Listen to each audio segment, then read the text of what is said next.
आप सबको राम से जोड़ने की कोशिश कर रहा है ये ग्रंथ। बोलो कर रहा है कि नहीं? लेकिन बीच में कोई है, बस उसको तुम पकड़ नहीं पा रहे हो, उसको पकड़ लो तो राम मिल जाए। समझ रहे हो कि नहीं? बीच में एक तो ऐसा आ जाता है कि परिवार को एक नहीं होने देता है, लेकिन रामचरितमानस के बीच में एक ऐसा है जो कहता है कि तुम मुझे पकड़ तो लो, हम तुम्हें राम से अवश्य मिलाएंगे। लेकिन लोग राम को पाना तो चाहते हैं, लेकिन चरित्र से जुड़ना नहीं चाहते हैं। और बिना चरित्र के जुड़े राम मिलेंगे नहीं मिल सकते हैं राम। क्योंकि रामचरितमानस में बीच में कौन है? बोलो भाई, है चरित्र की नहीं? अब छलांग लगा दोगे क्या? इतनी तुम में ताकत है कि छलांग लगा के पहुंच जाओगे, पकड़ोगे राम को? याद रखना, राम को बड़े बड़े तपस्वी नहीं पकड़ पाए, तुम क्या पकड़ोगे? उन तपस्वियों की बात कर रहा हूं जो केवल जल पी करके भजन कर रहे हैं। तुम तो भोजन करके आनंद ले रहे हो। दाल भात रोटी सब्जी पता नहीं क्या क्या आइटम हैं।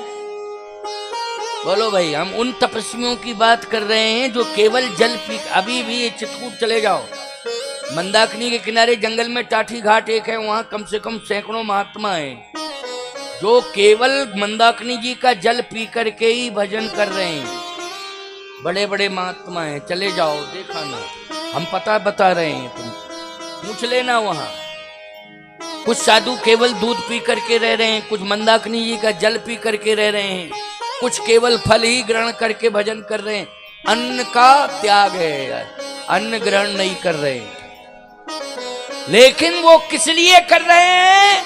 बोले राम मिल जाए, अभी तक मिले नहीं। तो तुमको चकाचक दाल रोटी दाल भात में और चकाचक 56 प्रकार के व्यंजनों में राम मिल जाएंगे तुम? याद रखना, ज्यादा खाओगे तो राम तो नहीं मिलेंगे, रोग मिल जाएगा। क्यों भाई, क्या मिल जाएगा? राम नहीं मिलेंगे। ज्यादा खाओगे रोग मिल जाएगा, राम नहीं मिलेंगे। लेकिन राम यदि मिलेंगे आपको तो रामायण में राम मिलेंगे, रामायण में राम मिलेंगे, ये ग्रंथ में राम मिलेंगे। क्योंकि हमें राम मिले हैं रामायण में। नहीं, हम भी तो चित्रकूट में कामदगिरि के पीठाधीश्वर ही हैं, जहां दुनिया लाखों आदमी परिक्रमा करने जाता दर्शन करने, तो हमें क्या जरूरत है बिल्लौर आने की? बताओ भाई। तुमको रुपया पैसा तो इतना चढ़ता है वहां कि कल्प वृक्ष है वो। तो तुम लोग रुपया पैसा मनोकामना पूरी करने के लिए कहां जाते हो? बोलो, कामतानाथ से मांगने जाते हो कि नहीं? अच्छा, तुम मांगने जाते हो तो हम नहीं मांग सकते उनसे, और वो हमें नहीं देंगे? पूरा खजाना तो हम ही को दे दिया है, चाबी हाबी सब वहां की हमारे पास है। बोलो भाई, है? लेकिन फिर भी हम आए हैं कि नहीं आए हैं बिल्लौर? बिल्लौर आए हैं। क्यों आए हैं बिल्लौर?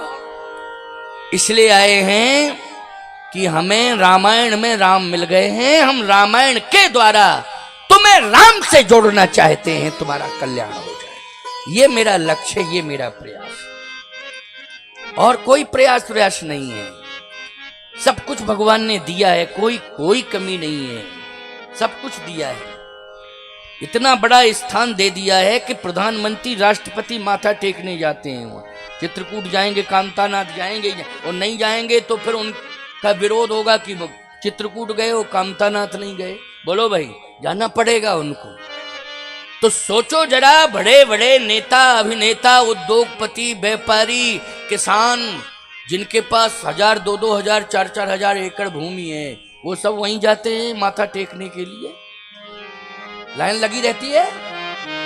तुम लोग भी जाते होगे कामतानाथ, जाते हो कि नहीं जाते हो? हाँ जाते हो। लेकिन मैं सीधा चला आया वहां से यहाँ बिल्लौर। क्यों? आपकी व्यस्त लाइफ है, आप चित्रकूट जा सकते हो, लेकिन दिन 2 दिन रह सकते हो। कौन रहेगा जिंदगी भर वहां? क्यों भाई? लेकिन हमको तो रहने का मौका ही मिल गया है। अंतिम श्वास भी हमारी चित्रकूट में ही शायद निकले, शायद, क्योंकि वो मेरा स्थान स्थायी स्थान है। लेकिन प्यारे, तुम्हें राम कैसे मिल जाए? व्यापार भी ना छूटे, घर द्वार भी ना छूटे, और परिवार भी ना छूटे, और परवरदिगार मिल जाए। एक ही विकल्प है कि राम कथा में तुम्हें राम मिलेंगे। बस कथा से जुड़े रहे, राम कथा में राम मिल जाए, हृदय परिवर्तन होगा, निश्चित रूप से राम मिलेंगे। राम चरित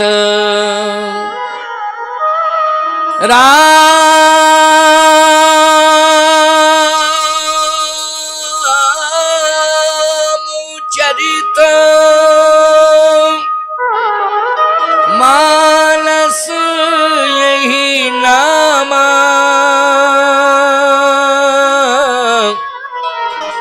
सुनत श्रवण पाइए विश्राम। आज आपको आराम तो मिल रहा है, लेकिन विश्राम नहीं मिल रहा है। आराम मिल रहा है, लेकिन विश्राम नहीं मिल रहा है। तुलसीदास जी को भी विश्राम मिला है, तो पायो परम विश्राम। रामायण लिखने के बाद वो कहते हैं, अब मुझे विश्राम नहीं, परम विश्राम मिला है। आराम आराम तो सबको मिल जाएगा, लेकिन विश्राम नहीं मिल रहा है। विश्राम मिलना चाहिए। विश्राम जब तक नहीं मिलेगा, तब तक तुम्हारे अंदर उहापोह रहेगी, उथल पुथल रहेगा, मन तुम्हारा स्थिर नहीं होगा, मन भटकता रहेगा। मन के चंचलत्व को तुम रोक नहीं पाओगे, और यहां तक कंडीशन हो जाएगी कि तुम्हारी दृष्टि में पारिवारिक संबंध भी दिखाई नहीं देंगे, उनका निर्वाह भी नहीं कर पाओगे। दृष्टिकोण बदल जाएगा तुम्हारा। बोलो, बदल जाएगा कि नहीं? बदल जाएगा। तुम्हें हो सकता है कि अपनी बेटी तो बेटी नजर आएगी, लेकिन पड़ोस की बेटी बेटी नजर नहीं आएगी। वो तुम्हारी एक कंडीशन होगी कि तुम अपनी बेटी को बेटी मान रहे हो, लेकिन पड़ोस की बेटी को बेटी नहीं मान रहे हो। इसका मतलब है कि दृष्टिकोण ठीक नहीं है। और बोलो, रामचरितमानस पवित्र दृष्टिकोण लाता है कि नहीं लाता है?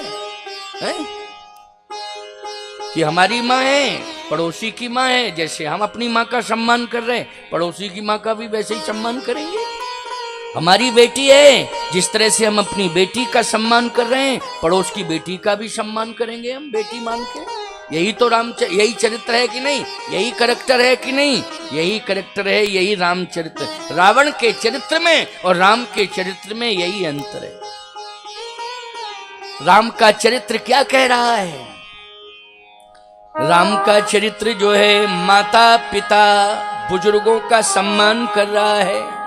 और रावण का चरित्र जो है, इतना गिरा हुआ है कि वो माँ बाप का अपमान कर रहा है, गुरु गोविंद का अपमान कर रहा है, गाय और संतों का अपमान कर रहा है। ये रावण का चरित्र है। रावण बूढ़े से क्या कहता है? बूढ़ भयउ नत मरत्यु तो। और बूढ़े में भी ज्यादा बूढ़े हो, एक ही थप्पड़ मारूंगा तो मारा ही जाओगे, इसलिए मार नहीं रहा हूं। थोड़े तगड़े बूढ़े होते तो मारता नहीं, छोड़ता नहीं। लेकिन कमजोर बहुत हो, एक थप्पड़ नहीं सह पाओगे, प्राण निकल जाए। भाग जाओ, अब मत आना मेरे सामने। ये रावण कह रहा है बूढ़े से। बोलो, चरित्र गिरा हुआ है कि नहीं? बूढ़े भयउ नत मरत्यउ तोहि, अब जन नयन दिखावस मोहि। निकल जाए यहां से, आवश्यकता नहीं है तेरी, मुझे बूढ़ों की जरूरत नहीं है, निकलो, हटो यहां से।